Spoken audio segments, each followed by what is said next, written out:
line and the layering of similes and it's like really overwhelming and fun. But I wonder if it will last or if it's just a trend. How can I know? If this is just something people say, ooh, this is really cool, do it now. Or if it's, good poetry. I feel a little conflicted about it because I'm so used to editing and, quaffing the poem. And I just wonder how you feel about the changes in poetry, contemporary poetry, and like what their place is in the spectrum of poetry over time. Yeah, at least one aspect of it to me is very exciting in the sense that it looks to me as if there's just poetry of all sorts happening all over the place by all sorts of people everywhere. So in some really significant sense, it seems to me as though there are venues. If you write a poem and you want it made public, there's some place for it. And I think that was not always the case.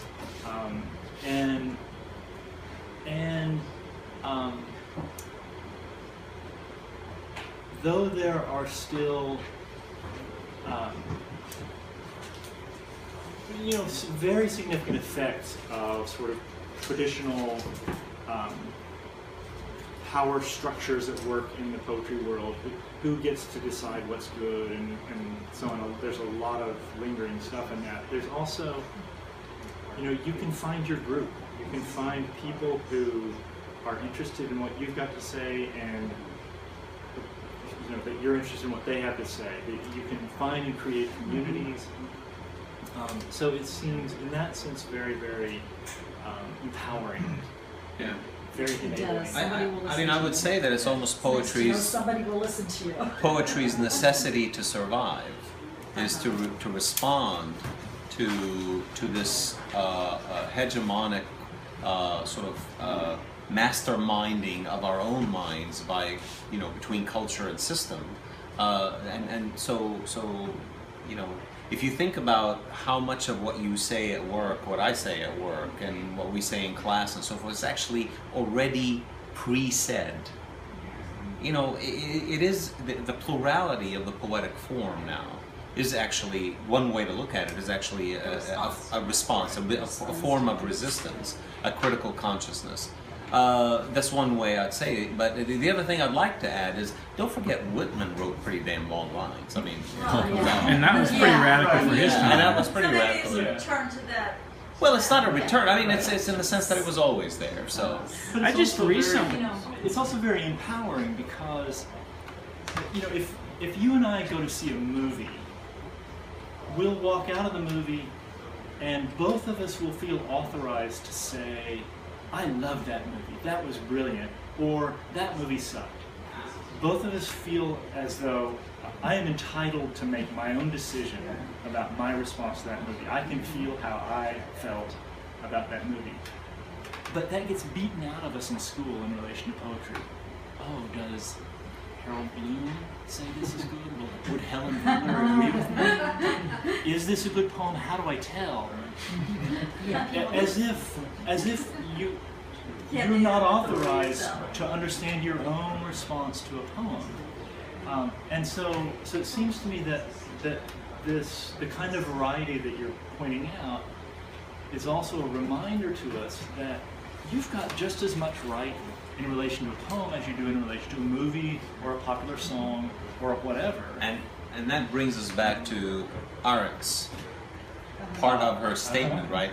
Those who are lovers of poetry, they call them and incapable of writing, are not just one kind, right? There are several pockets of them now, and they will persist to let us know that poetry exists in not in one idea or minimal. There are countless forms, and so so I think it's it's a way of ownership, and it happens by the public, and the public is not one single thing. Well, the critique You have a question. Yeah. So Yeah. poetry everywhere by everybody, plurality, however we want to phrase it. So in order for poetry to be an effective anti-hegemonic force, do you see any necessity or any possibility of creating more focus? There used to be schools of poetry. We used to talk about objectivists and imagists and beat poets and so on and so on. Anymore, there's this postmodern hash. Is there any impetus, do you think, or any validity in trying to force some kind of, or create some kind of focus for poetry, some kind of identities that would have a more effective reach as creating identity on the one hand and being anti-hegemonic on the other? I'd like to begin the answer to that by saying that, we were talking earlier last week, one of the problems in the answer to your question is that I'm not so sure that there is a political public space in America anymore as of this moment in order for poetry of the kind that you're referring to enter. Because I don't think that poetry creates that space. Poetry participates in that space and has always been the case. So the Beat generation and so forth, they did not start all this stuff. It was already happening, and they were just participants in it. And there are so many other forms in society happening. I'm not entirely sure that we live in a moment right now where these things are capable of existing. I mean, look at the amazing sense of asthenia, if you will, numbness that lives in all of us about Ferguson, where perhaps 40, 50 years ago, 70, 60 years ago, maybe these incidents created something else from the entire, or a large visible sense of society. Right now, maybe Ferguson will come to be a moment that declares itself 10 years later, and we see it in a history perspective or retrospective that as a sort of a domino effect that led to this. But as of this moment, we're quite overwhelmed by a system that has taught us all to remain numb and singular within our own navel gazing. Right. And so I'm not entirely sure that the poetry you're referring to deserves the credit that you suggest it gets, because the public deserves the credit. And until that public creates that space for poetry to enter it, I'd hate to bring George Bush into this, but you might remember George Bush saying, I'm paraphrasing, something about entering history is that you have to be there, you have to seize history, you have to be lucky enough to be in a moment of historical significance, and then if you seize it, then you're worth a shit. And the interesting thing is that, he was wrong about that in the sense that you can be a shit in a moment of historical significance and still be of historical significance. So you don't have to be excellent about it. But I would like to argue, push against that notion that poetry has this sort of. I guess I was reading a quote. Not that I'm a big fan of what has become of Nock, Alfred Nock. The idea that the more there is state power, then the less there is, the less social rights exist. It's an inverse relationship. And I think that we live in a moment where, in our American history, state power probably exceeded is unparalleled. And so instead of talking about poetry as the issue, you have to talk about social power in a larger scope than just that's sort of my response to it. Is the way we love the learning of these classics, like you mentioned Coleridge or Blake. Without Harold Bloom, I don't think I could really be confused about Blake even.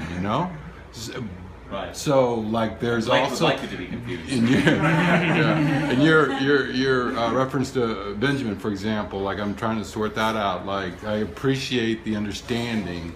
Like I appreciate somebody in a museum showing me something about, you know, a painting. So I don't mean to be passive or just receive things, and maybe that's my fault, is I just like to gobble things up. Maybe it's bourgeois, maybe it's comfort class kind of stuff. I don't know, but you know, like I wouldn't want to waste this like brilliance unless it's self-destructive or like navel gazing, or maybe it's keeping me from going to Ferguson. I don't know. You know. Yeah, I mean everything is we're really quite spoon-fed. It's a frightening experience, but so you know.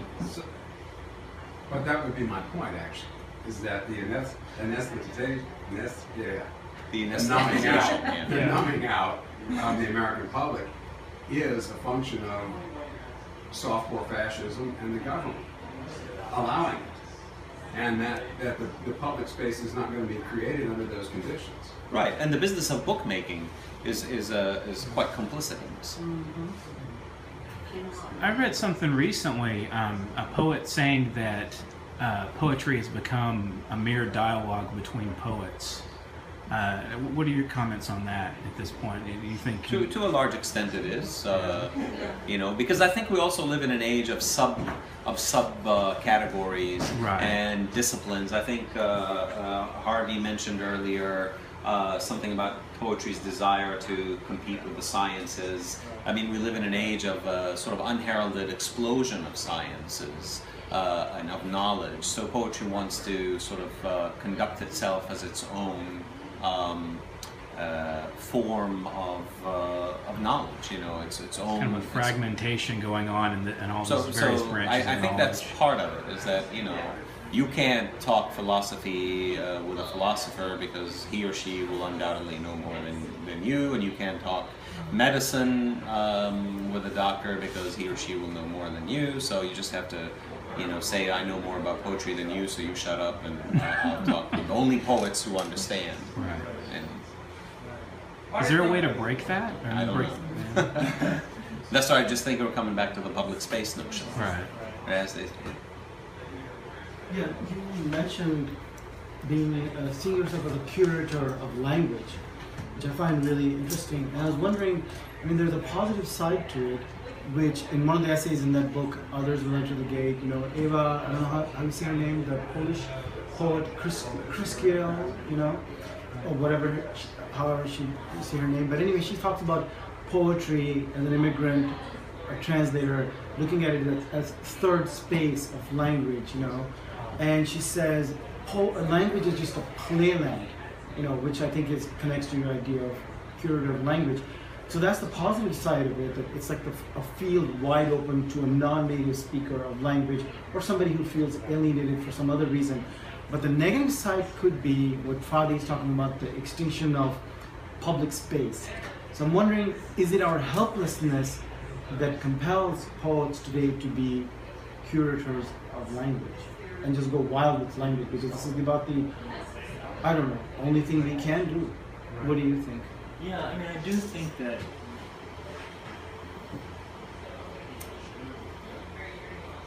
if it's not the only thing we can do, it's one of the few things we can do. Another transition that I would want to claim has happened over the last, longer than the cell phone time period, but over the last century, is a change in our, I don't know if this is an apt term or not, but I have made it up, our discursive compact. That before advertising became as pervasive as it now is, with the increasing presence of media and so on, it seems to me that our base level agreement was, we'll tell the truth. We often violated it, but we all recognized that that's what we're supposed to be doing, and when I don't do that, I'm at fault, and so on. But it seems to me that our discursive compact in contemporary society is to lie to one another. The point is to lie better. And so our Social The media. point is to So- pull on the heartstrings of people for advertising. The point that but there's That's a something. lie. But I want to.